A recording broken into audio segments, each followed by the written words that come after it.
1% पैसा कैसे पहुंचा? क्या है उन 1% लोगों के पास ऐसा जो बाकी के 99% लोगों के पास में नहीं है? उसे कहते हैं द सीक्रेट। उन्हें सीक्रेट मालूम है और वो उसे फॉलो करते चले जा रहे हैं। हमारे विचारों की शक्ति बहुत ज्यादा है। जैसा हम सोचते हैं, जैसे हमारे थॉट्स होते हैं, ठीक वैसे हम बन जाते हैं।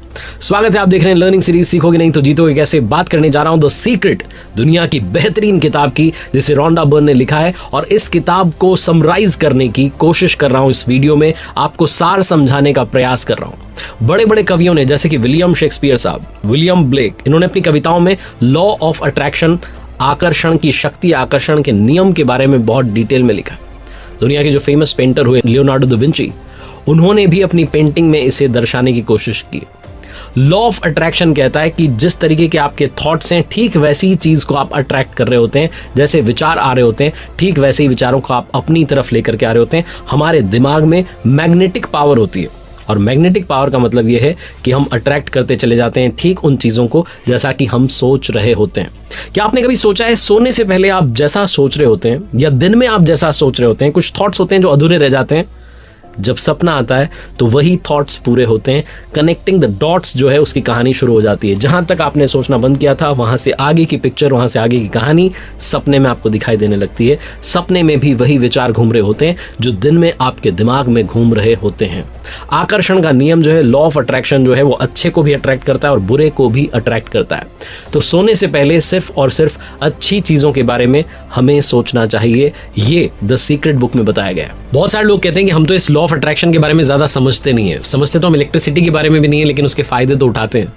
वैसे ही ये भी हमारी लाइफ का एक इंपॉर्टेंट पार्ट है। अगर आप समझ जाएंगे तो जीवन को बहुत आसान कर पाएंगे और जीवन में वो सब पाएंगे जो आप पाना चाहते हैं। इस बुक की जो ऑथर हैं रोंडा बर्न, वो कहती हैं कि जब तक मैंने ये सीक्रेट नहीं डिस्कवर किया था, तब तक मुझे पता नहीं था कि मेडिटेशन में कितनी पावर होती है। मेडिटेशन जो है आपके माइंड को काम कर देता है। यही बात गीता ज्ञान सीरीज में भी हमने बहुत डिटेल में समझी थी। श्रीमद् भगवत गीता को जब मैंने पढ़ा तो यही समझा कि प्रभु कहते हैं कि आप जो चाहेंगे वो सब आपको मिलेगा, लेकिन ये तो भौतिक सुख सुविधाएं हैं। पाना है तो परम शांति मोक्ष को पाओ, वो भी मिल सकती है। यही है पावर ऑफ मेडिटेशन। और इसी पावर ऑफ मेडिटेशन के बारे में रोंडा बर्न इस बुक में द सीक्रेट में लिखती हैं। वो कहती हैं कि आपको घंटों तक मेडिटेशन करने की जरूरत नहीं है। शुरुआत में आप 2-3 मिनट से शुरुआत कीजिए, 10 मिनट तक पहुंचिए और धीरे धीरे इस पावर ऑफ मेडिटेशन को आगे बढ़ाते चलिए। क्योंकि थॉट्स में वो मैग्नेटिक पावर है, वो फ्रिक्वेंसी जनरेट होती है जो यूनिवर्स में पहुंचती है, और यूनिवर्स उन चीज़ों को आपकी तरफ अट्रैक्ट करता है। आप कहेंगे कि हमारी लाइफ में बुरा हो रहा होता है, ये कैसे हो रहा होता है? क्योंकि कई बार हम नेगेटिव थॉट्स माइंड में इतने हावी कर देते हैं कि यूनिवर्स वही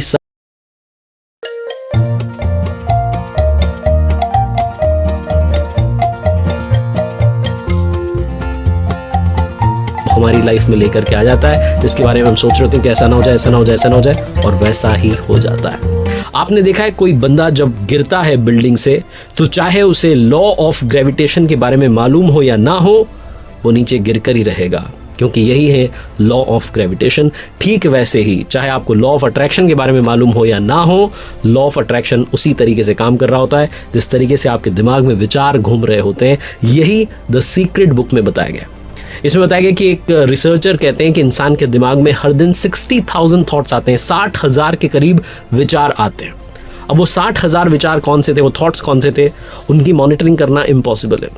लेकिन हमारे इमोशंस जो हैं वो ये जानने में मदद करते हैं कि हम सोच क्या रहे हैं। कई बार हमें गुस्सा आता है, कई बार हमें निराशा होती है। तो ऐसे टाइम में रोंडा बर्न लिखती हैं कि आपको एक लिस्ट तैयार करके रखनी चाहिए जो आपके थॉट्स को, आपके इमोशंस को बदल सकती है, आपके माइंड में अच्छे विचार पैदा कर सकती है। जैसे कि जो आपकी बेस्ट मेमोरीज हैं उनको लिख करके रखिए, जो आप फ्यूचर में अपने लिए बेस्ट चाहते हैं उसको लिख करके रखिए, जो आपने बेहतरीन पल बिताए उनको लिख करके रखिए, किसी प्यारे इंसान के बारे में लिख करके रखिए, आपका प्यारा म्यूजिक जो है, आपका फेवरेट गाना जो है, आपकी जो प्लेलिस्ट है वो आपके साथ होनी चाहिए, ताकि जब भी नेगेटिविटी हावी हो आप उस लिस्ट के पास जाएं और अपने माइंड के थॉट्स को बदल दें। रोंडा बर्न 3 स्टेप्स के बारे में बात करती हैं, आइए समझते हैं। द सीक्रेट को समझने के 3 स्टेप्स हैं जो कि आपकी लाइफ में सब कुछ ला सकते हैं। वो 3 स्टेप्स हैं, पहला आस्क, दूसरा बिलीव और तीसरा रिसीव।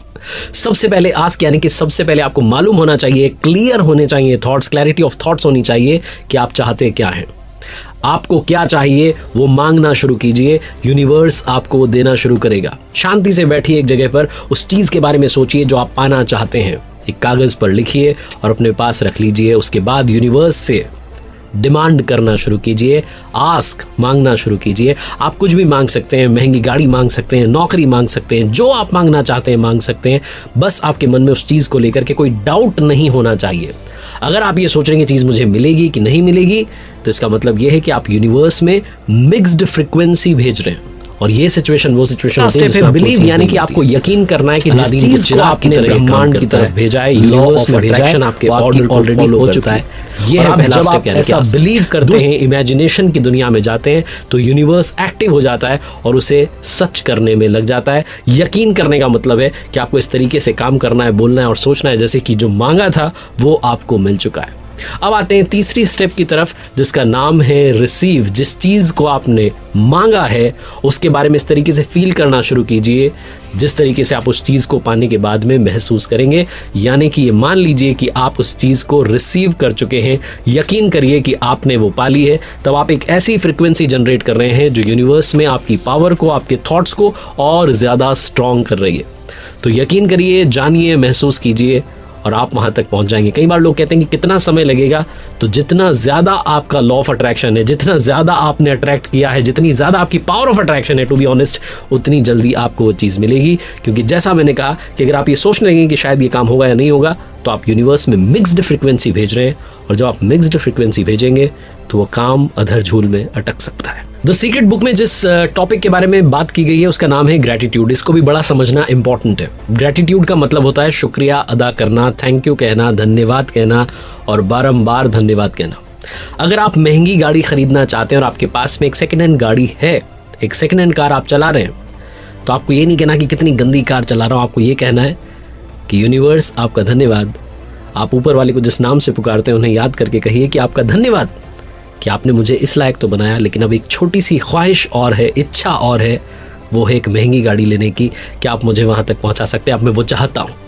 जब आप जो आपके पास है उसके लिए थैंक यू कहना सीखेंगे तो आप वो पाना सीखेंगे जो आप पाना चाहते हैं। आप वहाँ तक पहुँच जाएंगे जहाँ तक आप पहुँचना चाहते हैं। क्योंकि अगर आप इनग्रैटिट्यूड की लाइफ जी रहे हैं, आप थैंक यू नहीं कहते हैं, तो आपके मन में नेगेटिविटी जो है वो हावी हो जाती है। आप खुद से जो है बहुत ज़्यादा परेशानी में आ जाते हैं, दूसरों से जलना शुरू करते हैं। लेकिन जब आप थैंक यू कहना शुरू करते हैं, थैंक यू यूनिवर्स, आपने एक नया दिन दिया, आज मुस्कुराने का मौका दिया, आज मैं सांस ले पा रहा हूँ, खुश हूँ, हेल्दी हूँ, हैप्पी हूँ, तो अपने आप खुशियों को अपनी तरफ अट्रैक्ट कर रहे होते हैं। टेलीफोन का जब आविष्कार हुआ, इन्वेंशन हुआ, तो उससे पहले टेलीफोन नहीं था, लेकिन विजुअलाइज किया गया और उसका आविष्कार हो गया। बल्ब का जब आविष्कार किया गया तो उससे पहले बल्ब नाम की कोई चीज़ नहीं थी, लेकिन विजुअलाइज किया और सच में हो गया।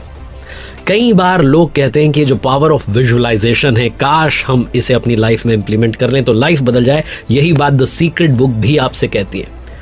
और इसका मतलब सिर्फ तस्वीर से या विचार से नहीं है, बल्कि इमोशन से भी है।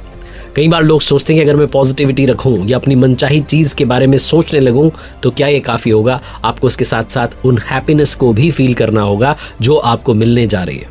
उस हैप्पी मोमेंट को भी जीना होगा जो आपकी लाइफ में ऐड होने जा रहा है। तभी वो जो शक्ति है, जो अट्रैक्शन की पावर है, वो पैदा होगी।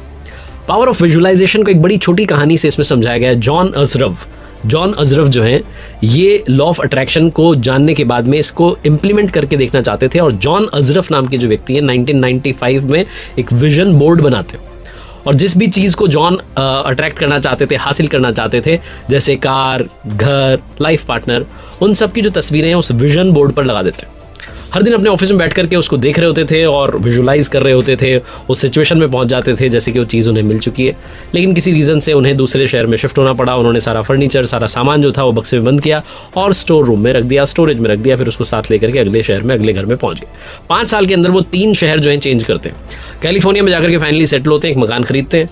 एक दिन उनका बेटा जो उनके ऑफिस में आता है और उस बंद रखे हुए बॉक्स में के बारे में पूछता है जो उन्होंने रख दिया था कि इसमें क्या है। तो जॉन अजरफ कहते हैं कि इसमें मेरा विजन बोर्ड है। तो छोटा बच्चा, उसे पता नहीं होता, पूछता है कि क्या है ये विजन बोर्ड। तो कहते हैं बेटा मैं इसमें अपने सारे टारगेट लिखता हूँ, उनकी तस्वीरें लगाता हूँ जो मैं पाना चाहता हूँ।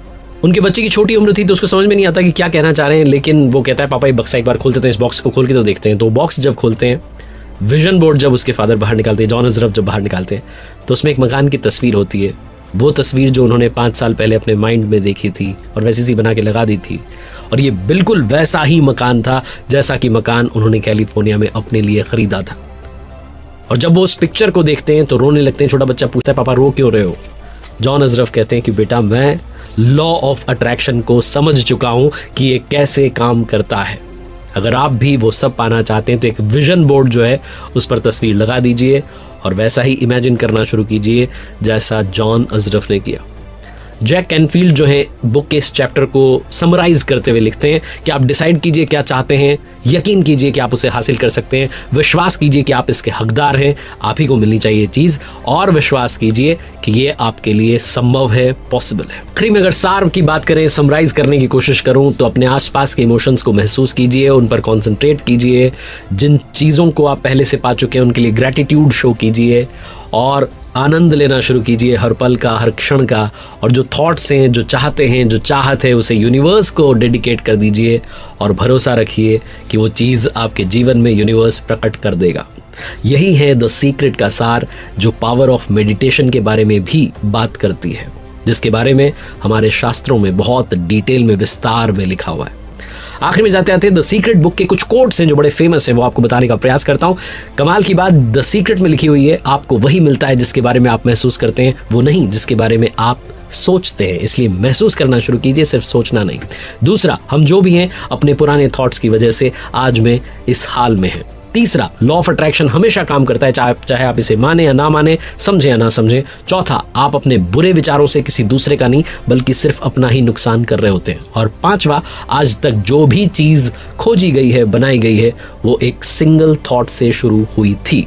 इसलिए अपने थॉट्स की पावर को पहचानिए। भगवान गौतम बुद्ध ने भी कहा है कि इंसान के विचार ही उसके कर्म बन जाते हैं। कर दिखाओ को जैसा कि दुनिया करना चाहे आपके जैसा। देखते रहिए हर सोमवार सुबह 9:30 बजे मेरे साथ एक नई कहानी, और हर शुक्रवार सुबह 9:30 बजे